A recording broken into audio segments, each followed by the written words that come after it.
right.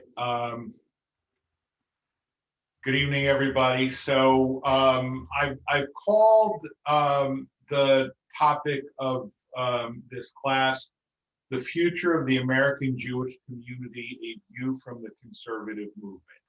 And what I'm hoping as always that we can have some discussion and not just a frontal lecture.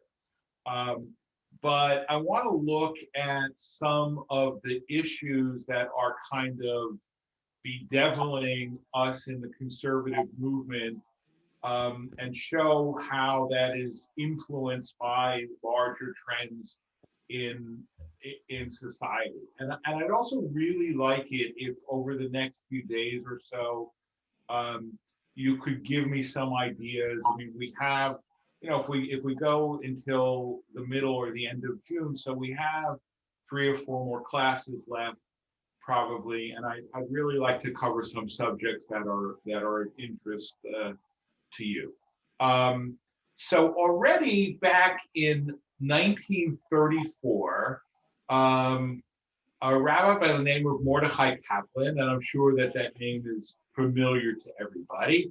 And Kaplan was an interesting fellow because he was actually ordained at Yeshiva University, and he was the founder of the Young Israel movement, which is, an Orthodox. And at one point, when they realized they were looking to celebrate their 100th anniversary, and they said, well, we should honor our founder. And then they looked into their archives and realized that it was Mordechai Kaplan, and they gave up that night. But he was a professor at JPS, so a conservative rabbi, but he was the founder of the Reconstructionist movement. So he had one foot in a lot of different camps. But in 1934, Kaplan wrote his sort of magnum opus called Judaism as a Civilization. And he said in 1934 that there was really no such thing as the conservative movement, that the conservative movement was a coalition of the left wing of orthodoxy and the right wing of reform. But that there was not a lot holding the movement together. And I still, in many ways, believe that. People will say the conservative movement, I'll say there is no such thing as the conservative movement. And I mean, we have a lot of different organizations, and sometimes they play nicely together, and sometimes they don't play nicely together. But there's no one sort of, address called the conservative movement. But from Kaplan's time until at least the 60s, right, conservative Judaism was kind of the default option for American Jews. It was far and away, it was never the majority, but it was a large plurality of affiliated Jews were conservative. Okay, and why was this so? Because especially for first generation American born children of Eastern European immigrants, right? So orthodoxy was foreign, old fashioned. If you had non-Jewish friends and they said, oh, I would love you to visit my church, and then I can visit your synagogue, you don't want to take them to, it's embarrassing, right? I mean, it's a cacophony and everybody's doing their own thing. And if there's a sermon, it's in Yiddish and you can't understand it. And certainly, your friend Mike O'Malley isn't going to understand the Yiddish sermon. It's embarrassing. You can't bring him there, right? But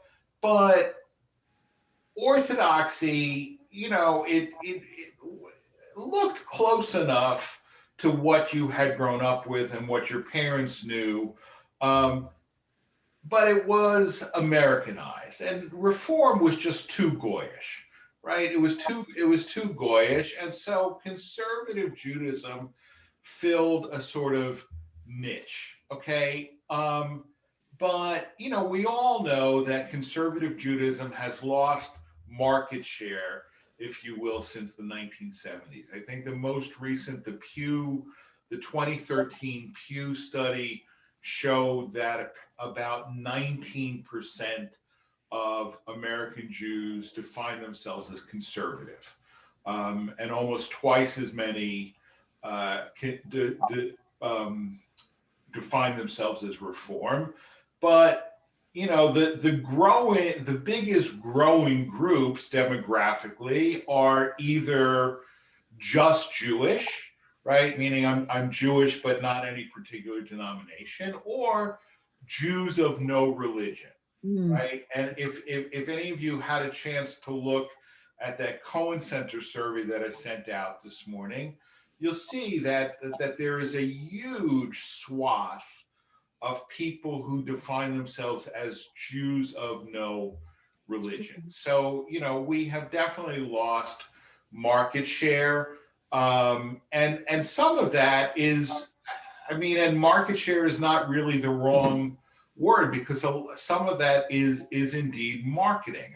Reform Judaism moved from what was known as classical reform, right? And classical reform, you could, depending on the Reform temple, you could walk in there wearing a kippah and literally be asked to take it off. And there was almost no Hebrew. In Pittsburgh, for example, they actually moved. They never said Shabbat was now Sunday, but the main service of the week was Sunday. And that period lasted for a long time, but by the 1960s, 1970s, Reform synagogues started to have more Hebrew in the services. People wore kippot, even if it wasn't mandatory, it was certainly not forbidden, and more people were opting to wear kippot, opting to wear talitot. For example, my family, and we're not an atypical story. When we lived in Brooklyn, my family lived in Brooklyn until I was about 8 years old, and I went to a Jewish preschool. And we sometimes went to synagogue, but we were not members of a synagogue.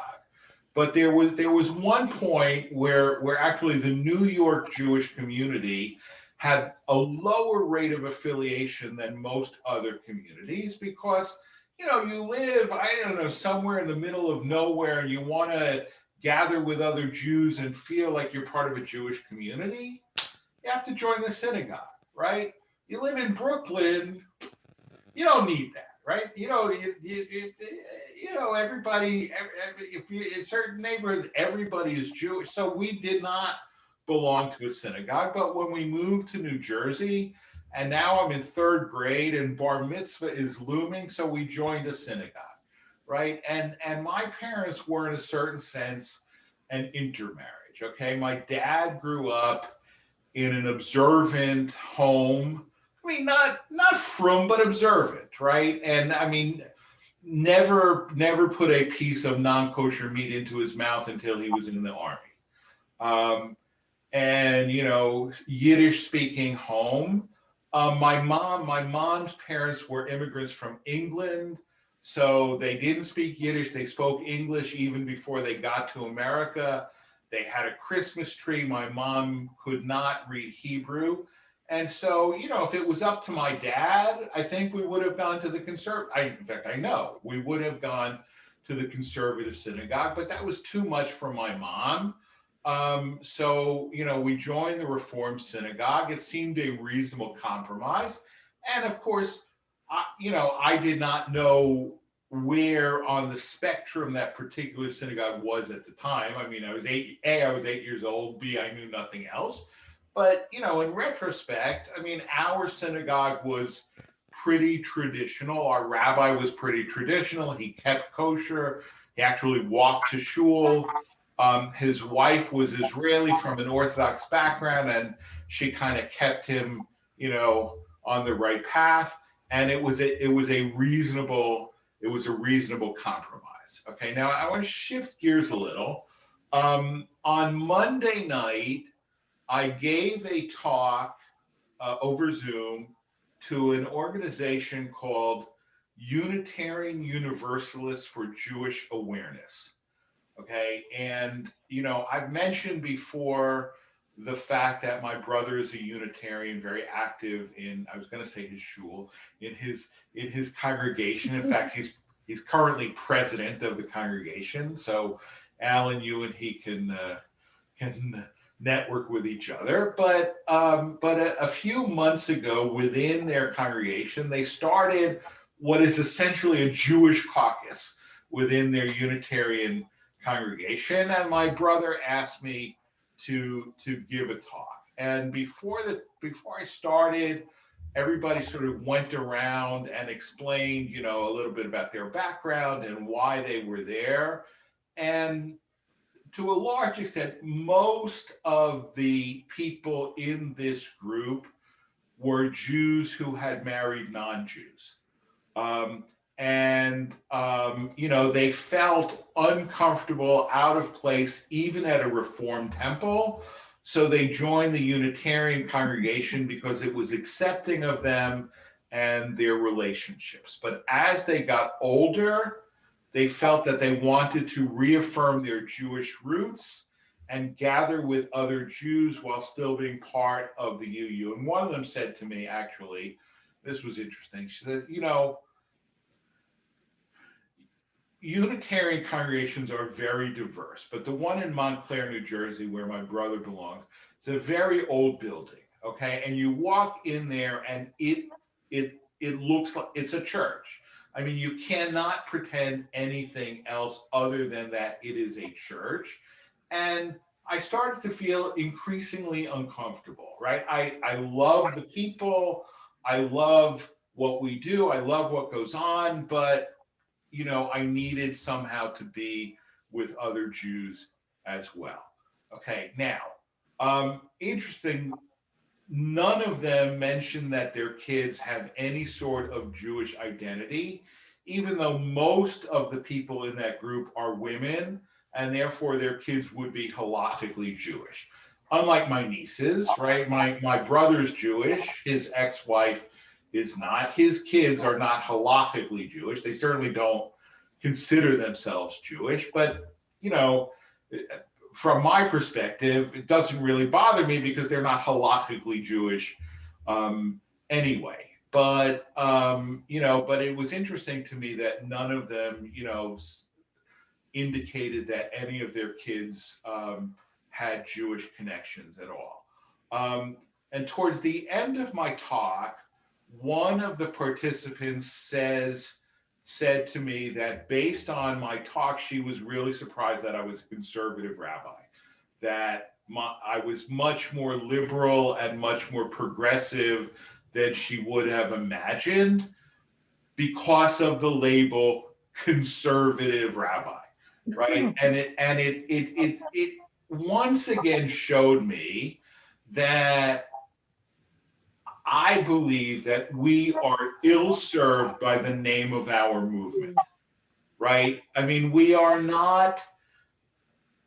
we're conservative compared to reform, right? But we're not conservative compared to the world as a whole, right? And if you knew nothing, right? If you knew nothing at all, and you said, "Oh, we're going to have a talk from a conservative rabbi," right? You would expect, you'd expect a beard and you get a beard, right? But you'd expect a black hat and a black suit and and we are, I think, the number of people who have said to me over the years, well, I heard about the congregation and I decided to check it out, but I resisted checking it out for the longest time because of that label conservative. I really, we may have bigger issues to fry, but I do think that we are ill-served by that name, because I think any slogan or any name that needs to be explained is already a bad name. Yeah. I mean, we saw that over the summer with defund the police, right? And they were, oh, defund the police doesn't really mean defund the police. It certainly doesn't mean abolish the police. It just means, whatever. I mean, you could support it or not support it, but the minute you have to explain that you don't mean what it sounds like you mean, you need a better slogan, in my opinion, without at all commenting on the substance of the concept behind it. Now, it seems to me that conservative Judaism is not clear on who its constituency is, right? And this gets us back to Mordechai Kaplan, 87 years ago. There's a small cadre of halachically committed Jews for whom the main barrier to participation in the Orthodox community is egalitarian, right? I mean, people who are egalitarian, want equal participation by men and women, but live their lives guided by at least what they understand halakha to be, right? And there is a small cadre of such people. Then there is a much larger constituency who respect tradition and take their Judaism seriously, but feel that they have a right to pick and choose, right? That they are not, they first of all, in terms of their own personal behavior, they certainly don't feel constrained by halakha, even if they may quote it. I mean, Kaplan had this slogan where he said that the halakha has a vote but not a veto. And I think that tachlis, most rank and file conservative Jews, that's the way they feel, right? I want to know what the halakha says. And now, knowing what the halakha says, I will evaluate it and determine if it works for me or doesn't work for me, right? But if the halakha says X and that seems ridiculous to me, or it just doesn't work for me, whatever, then I feel free to act contrary to halakha. It has a vote but not a veto. And I know everybody. I mean, the number of people in our congregation who, strictly live their lives by halakha, let's say, the number of men in our congregation who put on tefillin 6 days a week, or whatever. It's just, or wouldn't go shopping on Shabbat. Is very, and that's fine. I mean, this is who our constituents are. So what I'm gonna stop here, because I've said a lot and some of it may be provocative, and stop here and again take questions, arguments, rebuttals, demurs, whatever, and then we'll move on to some concrete issues. Anyone? Yes, Sue. I wonder what the topic was that you were actually speaking to the group about. Judaism and social justice. It's a good topic for Unitarians or Junitarians. All right. Anyone else? All right, so we'll move on. I mentioned when I was talking about the Unitarian Universalists for Jewish Awareness, how most of them either were or had been married to non-Jews. And I think it's instructive. I've covered, some of you have heard me cover this material before, but a lot of you have not, to look at the evolution of positions within conservative Judaism regarding intermarriage. Now, here's what I found fascinating. In 1941, and again in 1944, and again in 1955, and again in 1959, right? The CJLS, all know what I'm talking about, right? The Committee on Jewish Law and Standards. The CJLS on 4 occasions up to 1959 reaffirmed that an intermarried Jew may not be a member of a conservative synagogue. Okay, forget about any other issues, right? Forget about whether the non-Jewish spouse can be a member. Up until 1950, actually up until 1963, the official rule within conservative Judaism that if you were a Jew married to a non-Jew, you could not be a member of a conservative synagogue. All right, in 1963, that position was modified, that it was the job of the conservative rabbi to seek to dissuade a Jew from intermarrying and help their family prevent this marriage. But if it nevertheless occurred, the Jewish spouse can be a member if there's a definite agreement to raise the children as Jews. The non-Jewish spouse is not a member, is not entitled to high holiday seats, cannot be a member of the men's club or the sisterhood. The Jewish spouse of a non-Jew can be a member now, but not a board member, can't chair a committee, and can't receive any special honors. Right? It didn't really define, but if you're going to have, men's club man of the year, a Jew married to a non-Jew could not be men's club man of the year, or those types of honors. Okay, in 1982, the Rabbinical Assembly adopted a standard of rabbinic practice. Okay, and let me just quickly, I know I've covered some of this before, but what is a standard of rabbinic practice? Okay, generally the law committee has positions, right? And if they have, often they have, a majority position and a minority position, and the rabbi can follow either one. And we're expected generally to follow law committee positions, but we're not obliged, right? For example, back at the beginning of the pandemic, I made certain decisions about services on Zoom that were at the time contrary to the law committee's position.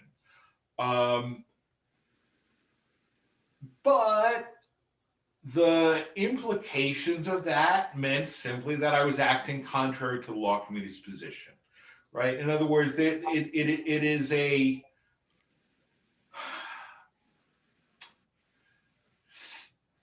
it's not, I don't want to say it's a suggestion and not a rule. It's a rule, but it's a rule with no enforcement mechanism behind it, okay? Whereas a standard of rabbinic practice there's a formally a mechanism behind it. Namely, if you violate a standard of rabbinic practice, you can be drummed out of the rabbinical assembly. Okay, use Zoom on Shabbos, send an email on Shabbos, don't fast on Shavuos or B'Tammuz, something like that. Bad boy, but nothing happens, right? But if you violate a standard of rabbinic practice, you can be kicked out of the RA. And by the way, these standards are obligatory not only on rabbis, but also on cantors within the conservative movement. And in 1982, they adopted a standard of rabbinic practice. A rabbi may not officiate or attend an intermarriage, and a rabbi may not officiate at a purely civil marriage between two non-Jews. Okay, if you remember a few weeks ago when we did Who is a Jew case study, I almost ran afoul of that because I didn't know that it existed, and a friend of my brothers asked me. I wound up not doing it, but I almost ran afoul of it.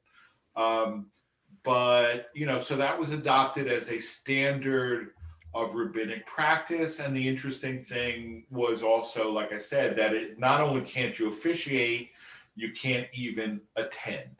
Okay. And then in 1984, there was a split in the law committee about aliyot for intermarried Jews. Whether still in 1984, there's a split in the law committee about whether an intermarried Jew could have an aliyah or not. In 87, the law committee ruled that a reception for an intermarriage may not be held in the synagogue. Okay, and this is a real issue. I mean, within the last few years, I received a call from a congregant whose child was marrying somebody not Jewish. And they called me and said, we know that you can't officiate. We know that. We're not asking you. We know you can't. I have a cousin who's a Reform rabbi. She's going to do the wedding, but we would like to have the reception in the shul, right? And my own analysis of that was, I personally thought that we should allow it because at least they'd be eating kosher, right? I mean, if you tell people, oh no, the reception can't occur, because oh, we were going to get married, but now we can't because we can't have the reception. I mean, right, and it means they'll eat treif instead of kosher, and the shul comes off to my mind looking bad, but it's a conservative movement policy. There was, I mean, I didn't even pass the request on to you, Tom, because it's just simply not. It's a conservative movement policy that it's not allowed, and that's the end of it. Okay. In 1998, the law committee passed a ruling that the synagogue cannot congratulate somebody on an intermarriage, cannot congratulate anybody on the birth of a non-Jewish child, and cannot accept donations in honor of either. So in other words, when Gail, when your granddaughter was born and I said, Mazel Tov on becoming, that was against the law committee policy. Okay. Again, not a standard of rabbinic practice. Okay. But that was against, the law committee policy. And I have to tell you, I mean, I don't know about the history of this issue at Kilat Shalom, but when I became the rabbi of the conservative synagogue in York, Pennsylvania in 1997, it was still the policy of that synagogue. And remember, this is, pretty much pre-email. I mean, email existed, but not a lot of people used it. That when anything came out from the synagogue, and if it was to a mixed marriage couple, the mail from the synagogue was addressed only to the Jewish member, right? I mean, they could not send a piece of mail that said, John and Deb Finch. It could only be addressed to Deb. And I came in, I see your hand now. I came in and I said, that is a dumb, ridiculous, stupid policy. We are changing it. And I just decreed that it should be changed. And it was. Yeah, Alan. Rabbi, it's interesting. And of course, I understand it from an institutional standpoint, the conservative Jewish movement, the Jewish movement wants to do this sort of thing. But it dawns on me that if we were talking about somebody not in a synagogue, and we were talking about somebody taking these same actions, this same approach toward a Jewish person who was married to a non-Jew, we would believe they were terribly anti-Semitic, and we would be horrified, and we would take any other additional action, but we would certainly make a big point of it. And I don't know where I'm going with it, but realistically, the melting pot or the homogeneity in the United States, that's the trend. And so I just think that while I understand that they're going to take an approach like that, I'm not sure that it really inures to the long-term benefit. Oh, I completely agree with you, but we're only up to 1987, right? I mean, so Mike. So just to fill in the blanks for our history for you,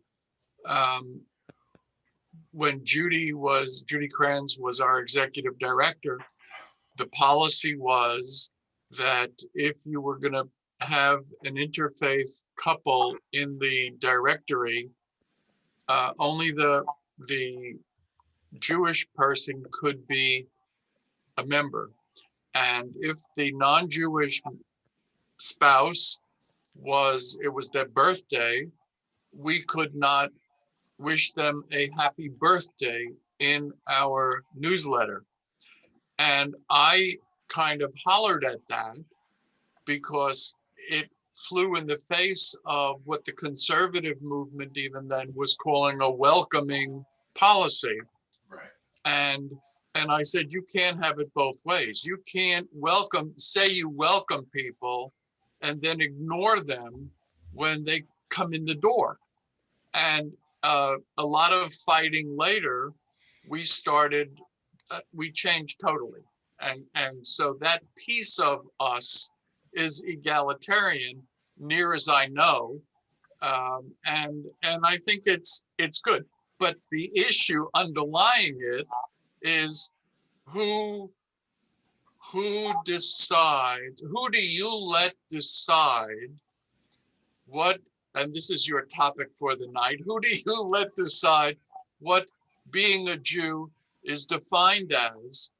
And to me, there were a bunch of people who were not up to the job, considering the century we were in, and considering the situation we were in, and considering the other things they said. And it was, I mean, I would accept that it's a bridge moment between what was and what is, and they had to get to where they had to get. And just like you took them by the hand on, or led them at the pandemic with Zoom, it took them a while to catch up on this issue, I think. And it raises the really basic question of who do you really have to listen to when you're figuring these things out? Well, no, I mean, you're absolutely right. I mean, I have a few thoughts in response. One is that I am constantly struck by the heroism of Jews married to non-Jews who for years and years and years received the message from conservative schools, we don't want you, and said, nevertheless, here I am. Mm-hmm. Right? And as much as we tried to say, we don't want you, go away. We'll take your money, but we don't really like you. And we really, and they said, no, our Jewishness is important to us. And that, to me, that's heroic. I mean, similarly, LGBT Jews who insisted on, staying within the community when the community was saying, we don't want you. I mean, we have a lot of atoning to do, I think. We really do. Thomas Merton wrote a poem, about all the people who have been hurt in the house of the Lord. And we have hurt a lot of people in the house of the Lord. Your other question about who decides what Judaism really is. I mean, this is a tough question, right? This is a tough question. I mean, I remember the summer after my first year in York, and I went back to the monastery where I had spent a year in California, and I gave a lecture, and I said something about how surprised I was by something that happened in the shul. And Father Anthony says, "Why are you surprised?" Right? And it hit me. I mean, it hit really strongly that, I mean, who gets to decide, right? And on the one hand, look, I don't think that you can have decisions made purely by a group of ivory tower academics or purely by the frummest common denominator. Okay, but nor do I think that you simply can do a plebiscite, right? If we did a plebiscite, Hazer is now kosher, right? I mean, I am quite confident that close to, if not more than 50% of American Jews eat pork. I don't care. I'm not going to chase after them and slap it out of their hands, but I'm not going to declare kosher just on the basis of a plebiscite either, right? And that's why, I mean, when I was in grad school, I studied survey design. And the survey that I designed was designed very, very specifically to elicit certain information because it also produces a spreadsheet, right? So as I said by analogy to somebody I said, if you're a vegetarian who is allergic to pepper, I'm not sure that I care to pay much attention to your opinion on how much pepper should go in the pepper steak, right? I mean, and if you say to me, I don't go to services, I didn't go to services in the shul, I don't go to services on Zoom, and I'm not going to go to services in the shul again, but I think you should do X, Y, and Z. I can weed those answers out, right? So the question, I mean, Robert Gordis redefined, and I think it is a beautiful phrase. Okay, so there's this phrase Klal Yisrael, right, which means the totality of Israel, and there's a lot of stuff in the Talmud where the rabbis actually didn't know what the practice should be, but they saw what the people were doing and said, "Oh, that's right." Okay, so Solomon Schechter translated Klal Yisrael into Catholic Israel. Okay, Catholic meaning universal, right? But Robert Gordis redefined it as the consensus of the concerned,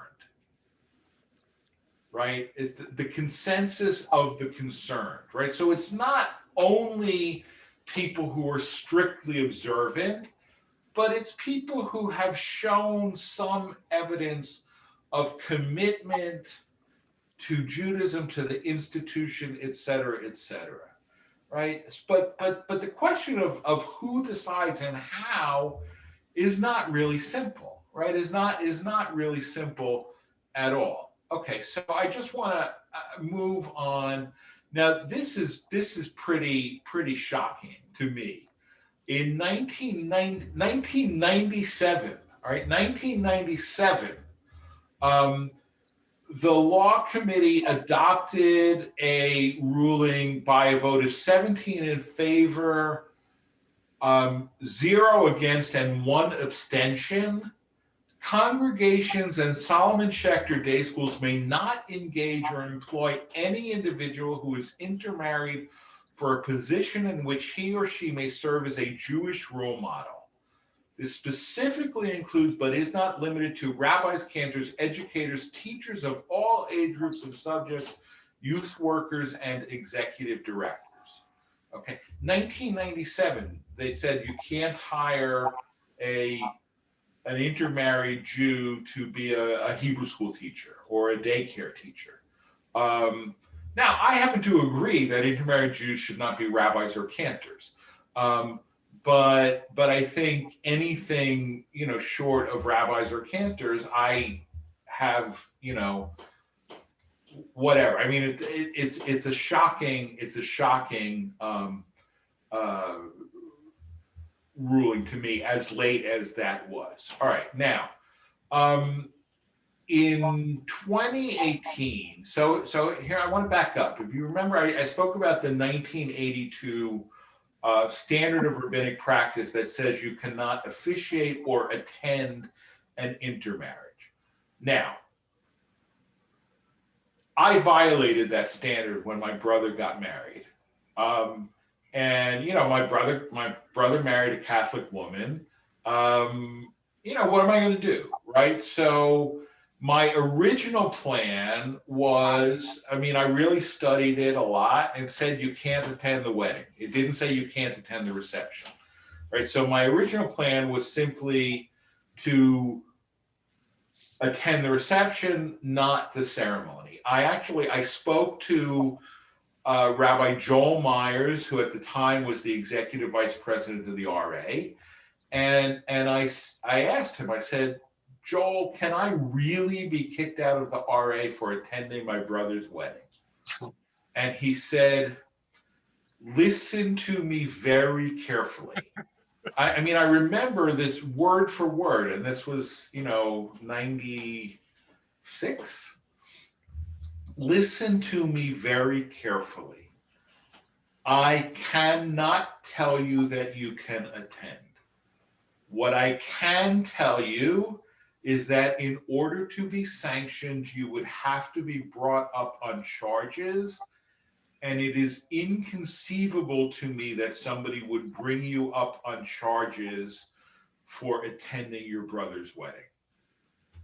And I said, I understand. In other words, he was saying, I can't tell you can go, but you can go, right?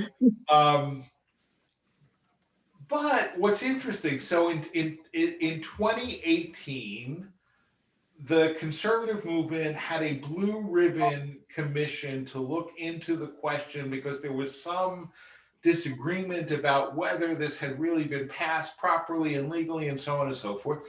But it turned out, which I knew, that there was an unofficial policy that you could attend the intermarriage of a sibling or a child, and the RA would look the other way. Okay, which I think is a reasonable policy. Here's the problem: people didn't know that the unofficial policy existed, right? Because unofficial policies are not worth the paper that they're written on, right? So we had a meeting, and RA regions all over the country, and we had a meeting, and one of the other rabbis there said, I wish I had known about this unofficial policy because I did not attend my brother's wedding and we haven't spoken to each other for 15 years. So, again, these policies cause people pain. They really do, right? And I don't know how you give that guy back the 15 years of his brother not speaking to him and vice versa. So at any rate, in 2018, they revised and they said clergy of the conservative Masorti movement may officiate at weddings only if both parties are Jewish. Officiation means signing documents or verbal participation of any kind. Attendance as a guest at a wedding where only one party is Jewish is not included in this standard of religious practice. And then there's more verbiage, but as is often the case, I'm taking more time than I expected to. But that is kind of where things stand at the moment, is that, and it was interesting, because they felt the need at this point to define what they mean by officiate, right? Which I think was a good move, that, if you sign documents or you speak, then you have, violated the standard. But if you are simply as a guest, then that's okay. And it, other than my own brother's wedding, it's not yet, I have not yet attended an intermarriage other than my brother's wedding, but if I were invited, I would. again, I mean, although we had some questions and discussions, but let me take a brief stop here if there are any other questions or discussions. Yeah, Sue. Well, this isn't really a question, but I have I thought was an unusual situation from the other side of the aisle. We had long-term friends. He was Jewish. He married a Catholic girl. And so through the years, he was not very active, but she started participating in church. I don't know how often she went to mass. We didn't see them that often. But a few years ago, we got together, and I thought that what he said was very interesting. He evidently had been participating in the equivalent of the men's club, and they did different activities. I don't know if they had barbecues and played ball and whatever. And he evidently made a lot of friends and was very much into this. And then one day, the group decided they were going to include religious activities. They were going to do something with mass or maybe something with a saint's day. And he complained. And he said, you know, I can't really be active in this group if you're going to start doing a lot of things religious because I'm not Catholic. Well, my point of view, although I did keep my mouth shut when they discussed this, was, you know, this is a church and I don't see it in any way discriminatory that they should restrict their activities for things that are Catholic. But he was highly insulted that it wasn't inclusive enough for him.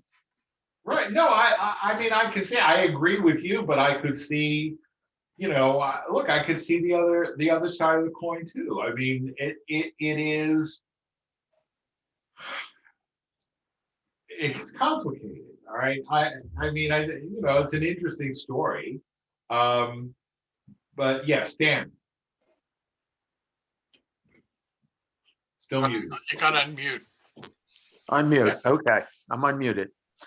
When you were talking about roles and role models and who you could hire and not hire, where does that fit with discriminatory hiring practices under the current government laws?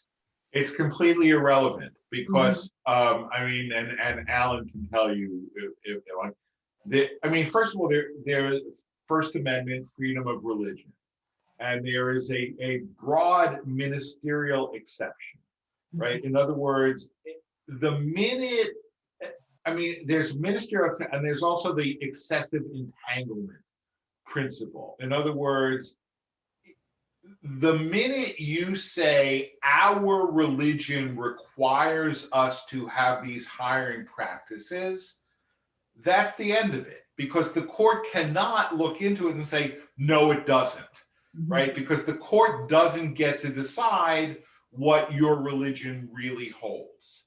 Okay, so that would apply. So, you know, I mean, now it depends on the particular institution, right? Now, I don't think any organization could get away with saying, you know, we will only hire janitors of our religion, or, you know, we will only hire contractors to fix the roof of our religion, right? But if you say a kindergarten teacher is a role model and has to be a religious role model, that's the end of it.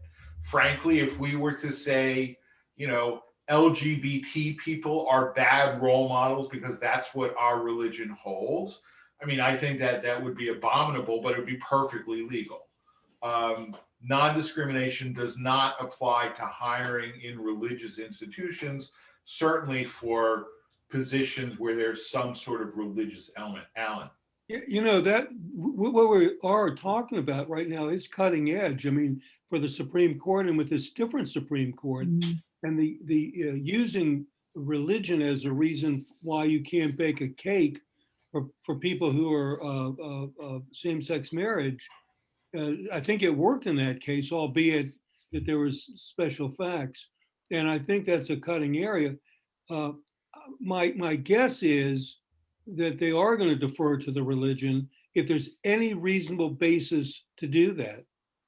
But Rabbi, the very unfair question, and we've heard you talk to us for a while. Where's the conservative Jewish? What's the conservative Jewish standard in 2050? Where do you think it goes?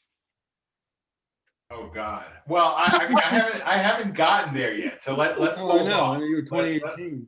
Let's hope. I'm only up to 28. Well, I'm hoping to get to 2020. Okay. So let me shift gears a little bit. All right. So now we are in the pandemic, right? And there is the Zoom question, right? And you know, and as you know, right, we were a couple of weeks ahead of the conservative movement. Not only us, there were others. We were a couple of weeks ahead of the conservative movement because we were using Zoom in violation of law committee rulings, but then the law committee changed its rulings, and then I brought our practice, you know, I tightened it up a little bit so that we were now in compliance. But so now the debate is going on, and I sent to some of you an article from JTA, the Jewish Telegraphic Association, about the conservative movement debating the future of Zoom services. Well, the Jewish Week ran that article this week with some of their own material. They interviewed a few different local conservative rabbis. Shocking, and I say this really shockingly because I'm usually, you know, when David Holzel says call the usual suspects, I'm usually on the list, but I was not called for this particular article. But you know, whether Zoom services would continue or not. But so what you had in that article is some of the more traditional conservative rabbis, for example, Rabbi Avram Reisner of Baltimore. And Avram is somebody I consider a dear friend, and I have gone to him with halachic questions in the past. He's certainly a bioethics. He's one of the top bioethicists in the conservative movement, and is a long-term member of the law committee. But he is dead set against using Zoom now, let alone continuing to use Zoom post-pandemic. And he said, this is just another version of he says, we are writing a new driving teshuva. Okay, now, what does he mean by a new driving teshuva? Okay, sometime in the 1950s, right, the law committee ruled that it was permitted to drive to shul, right? And now it should be noted that the law committee said you can drive to shul and home. It didn't say you could drive to the golf course. It didn't say you could drive to the mall, right? It didn't say you could drive to Home Depot to pick up a few things so you could then come home and work on your house on Saturday afternoon. It said you could drive to shul and back. Okay, now, I must say that when you read that teshuva, unlike, let's say, the Zoom teshuva, you know, which I've sent to some of you, I've sent it to anybody who wants it. The Zoom teshuva uses lots of halachic argumentation. The driving teshuva uses none. Because quite frankly, as a species of halacha, of halachic reasoning, it is a very poor teshuva. Because why? Because, right, so there are 39 categories of forbidden labor, right? One of them is lighting a fire, okay? When you turn the key in your engine unless you have a fully electric car, right? You are lighting a fire. Mhm. And there's no two ways about it. And they didn't even attempt to say, no, it isn't lighting a fire, right? Or whatever. Or, I suppose you could make the argument, it would be a far-fetched argument, but turning the key isn't actually lighting the fire. It sets into motion a chain of events, which, yes, it ends in lighting the fire, but your intent is not to light the fire. Your intent is to locomote the car, and you would be happy to locomote the car, fire or not fire. So it's a, psique richa de la nichale or something. I mean, you could make that argument, I suppose, but there was no effort. Having said that, look, the fact of the matter is that why did they pass the driving teshuva in the 1950s, right? Why? Because Jews started moving to the suburbs, right? And they did not start driving on Shabbos because the law committee said they could, right?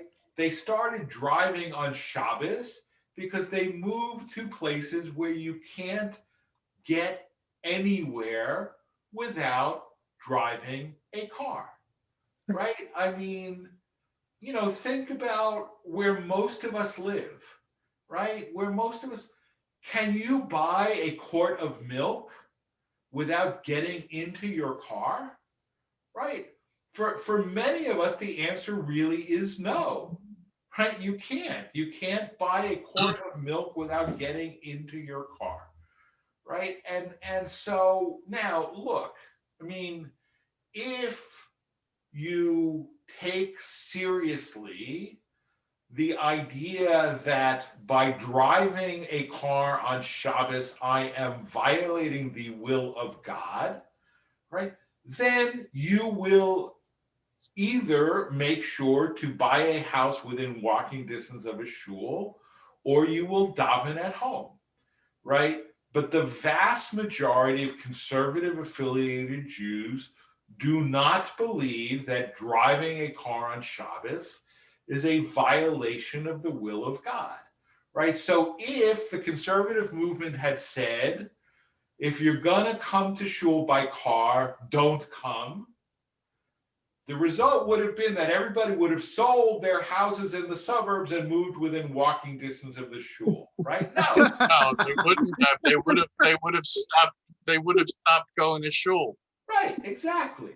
Right. So that's the reality, right? I mean, so when Rabbi Reisner says that, and I'm not just singling him out. I mean, Rabbi Ismar Schorsch, his last address as the chancellor of JTS, and he's a historian. The driving teshuva destroyed cohesive Jewish communities. No, it didn't. Right? I mean, that is putting the cart before the horse. Right? The driving teshuva did not cause the disintegration of cohesive communities. America caused the disintegration of cohesive communities. Assimilation. No, it's just America. I mean, now look. I mean, now. If you're a non-Jew who lives near an Orthodox synagogue, this is a tremendous bonus for you, right? Your house is worth twice what it would otherwise be worth. I mean, right? It's a simple fact, right? But that's the reality. And here I think Zoom is the same. I mean, and some of you were privy to my thought process at the beginning of the pandemic. I said, look, yes, if we have services on Zoom, we are violating the law committee position. If we do not have services on Zoom, our synagogue will fold. Yeah. and I, for the life of me, do not understand how the cause of Judaism is better served by our synagogue folding. Right? That's the reality. That's the reality. Now the question about how we do this in the future is an interesting one, because what we have discovered is that we made it possible. All right, here's a quote from the JTA article. Okay. Like the driving decision, streaming has opened religious participation to those for whom it would otherwise have been impossible. Some synagogues have added daily prayer services during the pandemic, since the streaming technology has enabled greater participation.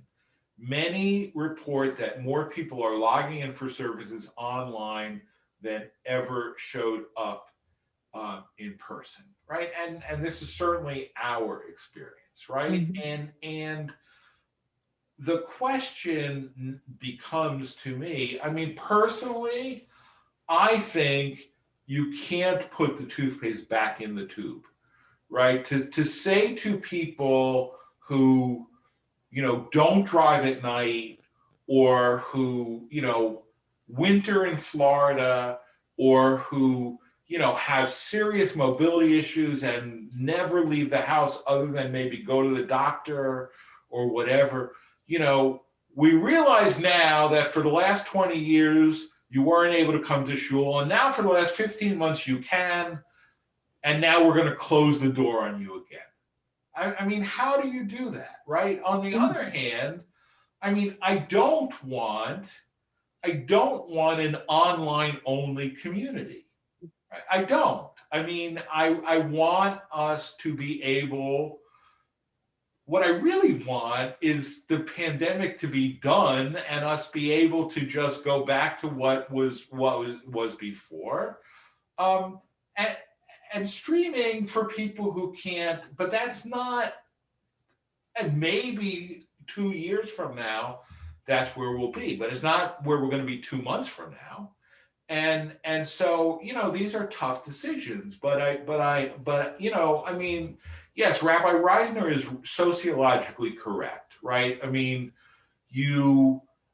by allowing things, the nature of observance has changed, and there's a kind of ratchet effect that you can't once you've allowed it, you can't go back and forbid it. But I think that, frankly, I mean, I wasn't alive in the 1950s when the law committee passed the driving teshuva, but I think there was no choice, and I think there's no choice vis-a-vis Zoom as well. So, we're confronting certain kind of sociological facts, and we don't have to like the facts, but facts really don't care whether we like them or not, right? And the question is, how do we respond, and how do we accommodate? So again, questions, comments, whatever. I mean, the real question is when you try to deal with the 21st century and with assimilation in the United States on the one hand, and with the tradition that we revere, with its age, and it's truly of a different world.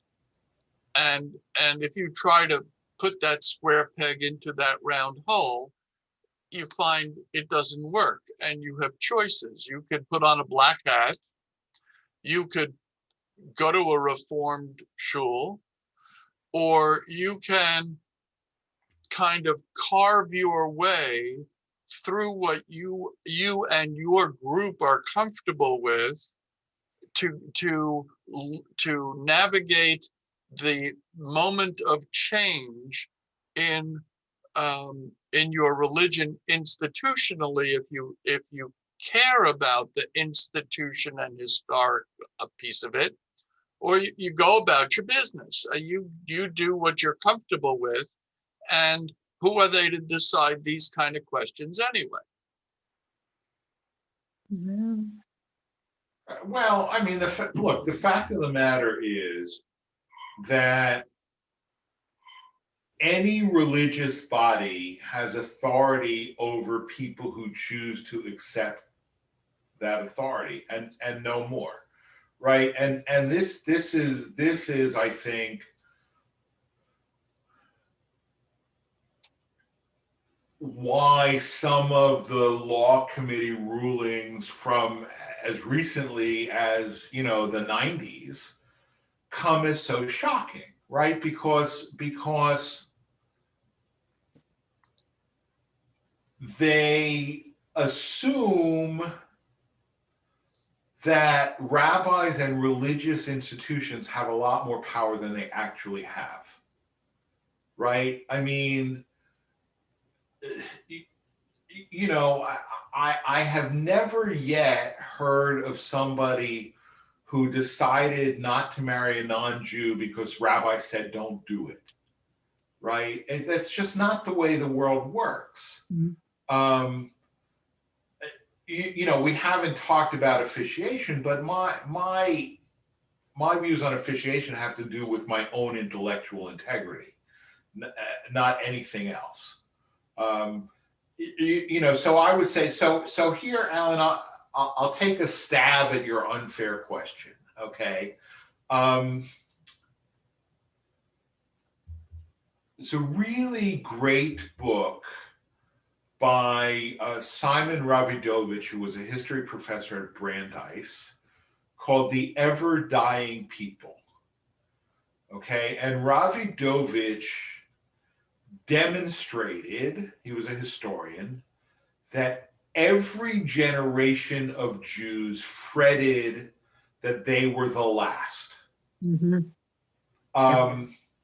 And every generation of Jews that fretted that they were the last was wrong. And as long as we have Jews worrying that they are the last generation, we will continue. And, you know, I think that this is true. I mean, you know, you can look, you know, for example, I mean, that Cohen Center survey, right? 7.3 million Jews in the United States, okay? Now, again, you could say that Cohen is wrong and whatever, but they defend their methodology pretty well.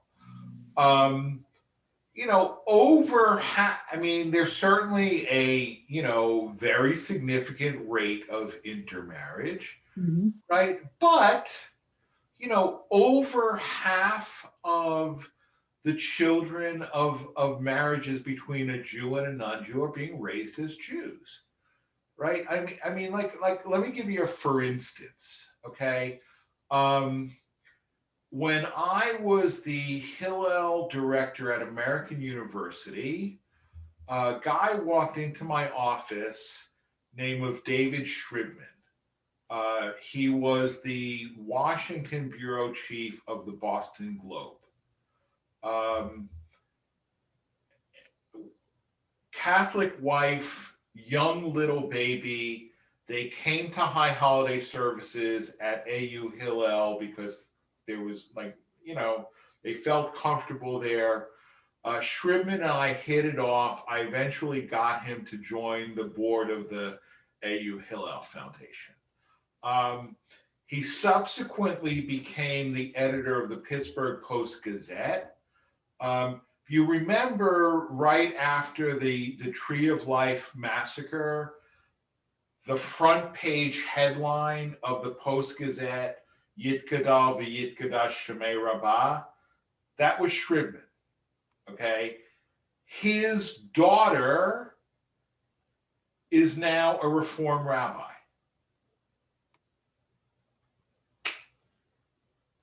You know, God help me, okay? So after the verdict in Derek Chauvin's trial was announced, right? So Al Sharpton has a press conference. Okay, and I must confess, all right, and maybe it's because I grew up I have very little use for Al Sharpton. All right, I have to say, I mean, I think that he has done a lot of respectable things in the last decade or so, but until he apologizes for Tawana Brawley, I have no use for him. It doesn't mean he can't say smart things, right? And he said, we have been raised to believe that God always has a ram in the thicket. Wasn't that something? Right? We have been raised to believe that God always has a ram in the thicket. And despite our best efforts to screw it up, God finds a way.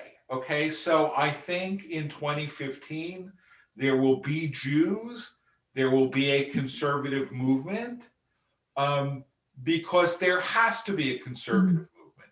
There has to be a place on the spectrum for people who want to give tradition at least a vote, if not a veto, right? And who want to deeply immerse themselves in Jewish tradition, but also fit in American society. So, you know, will it be called the conservative movement?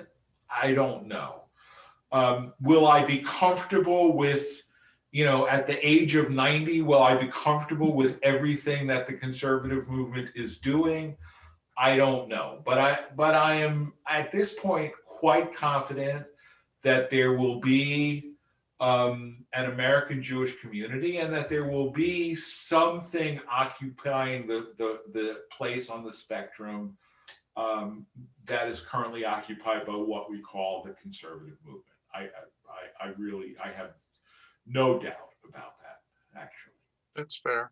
Rabbi, thank you very much. But you know, I'm going to tell you, the example you gave when you were on jury duty, and it was 7-5 based on racial lines, and the fellow was actually found not guilty because of somebody planted cocaine perhaps on him. That was a great story, and thank you for that. Sure, thanks. All right. Good night, everybody. Shabbat shalom. Shalom. Thank you. Very Thank interesting. you. Lila Tov, thank you. Thank you. Thank you. Bye-bye. Yo. Good night. Good night. Night.